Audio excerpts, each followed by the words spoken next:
Chess, checkers, life, Monopoly, sorry, Risk, these are all very popular games. Chess has been the most popular game for hundreds of years and could have been the most popular game found in every closet across America to this day, very easily. However, recently, Scrabble has overtaken chess and becoming the most popular and most prevalently found game in America, found in more households than any other board game. Scrabble is immensely popular. It is extremely fun. However, it's very complicated. And there are definitely two different levels of play.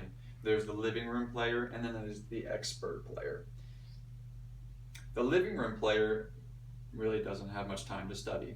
They're having fun. They're practicing everyday word knowledge. They're locating words by moving tiles around, selecting the tiles, and then putting them on the board. Well, there is another level, the expert level. And this level is a night and day difference. It takes so much effort. It takes belaboring word study to achieve an expert level of wordplay. According to Mike Barron, who wrote the word book, there are only an estimated 500 experts worldwide that practice expert play. Now, what does it take to become a Scrabble expert? The methodology is this. In locating words, you need alphagrams, anagrams, and logic. And when using those three things, you can beat just about anybody. Now, what exactly is an alphagram? An alphagram is an alphabetized collection of letters forming a word. Puzzling as it may seem, this is a 7-letter word that contains 9 words. Very difficult to find. Most people, the living room player, would not be able to locate this. It would take a very long time, even if you did know exactly what words they were.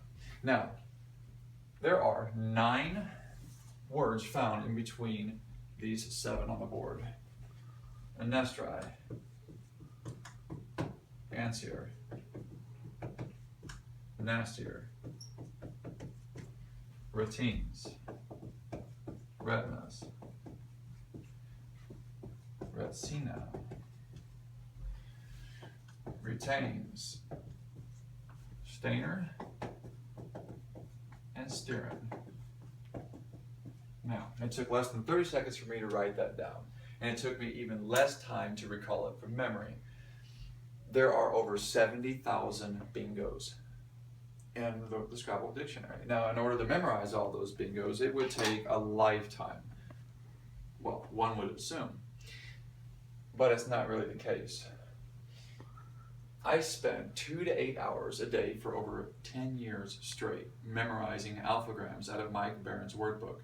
And in the process of me memorizing these ridiculous words, I was able to reach a level of gameplay, an expert level, due to that, the alphagram. I didn't have to reshuffle these tiles and spend minutes upon minutes, hours looking for words such as these. I was able to recall them instantly. So I saved time not having to shuffle my tiles. I know the answer immediately, and I have more time to apply logic with those words. What word is the best word to play at that particular time? So, alphagram study creates a whole new world of possibilities. Now, programming the brain is demanding. It requires so much time that the majority of the entire world could not possibly fathom how much of an investment it takes. But I went to prison and I had nothing to do. And so for the 10 years, the way I see it is I spent over 16,000 hours memorizing these words, that practicing towards the skill set that is necessary in order to become a Scrabble expert. And shortly after my release, I was able to use this bizarre alphagram study to beat Mike Barron on a national stage, which was so memorable that I haven't played since. It's kind of bizarre, and it's ironic that I spent over a decade studying words to beat one guy, and I did it, and I haven't played it. I haven't played since. I don't believe it was a waste of time, however. Alphagrams are responsible for more than me becoming a Scrabble expert. Alphagrams, during that 10-year span of time, provided a way out for me. When depression takes over, when the stress levels are so high that you feel like the world is just going to end, those alphagrams, those studies have enabled me to provide a distraction to that stress.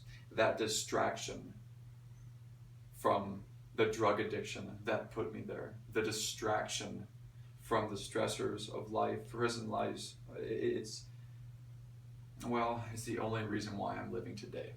I know it sounds a little unrealistic, but it's true. Studying alphagrams robbed me of thousands of hours, but it also provided me life. It was an unexpected and well-disguised savior needed at a much desperate time. It was a point in my life that if I didn't succeed, that if I didn't find a distraction or some type of replacement for my addiction, that I would ultimately fail the moment I walked out that prison door.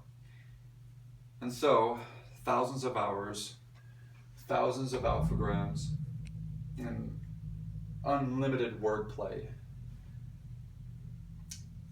It was never a waste, and I am thankful for that gift, as strange as it may seem.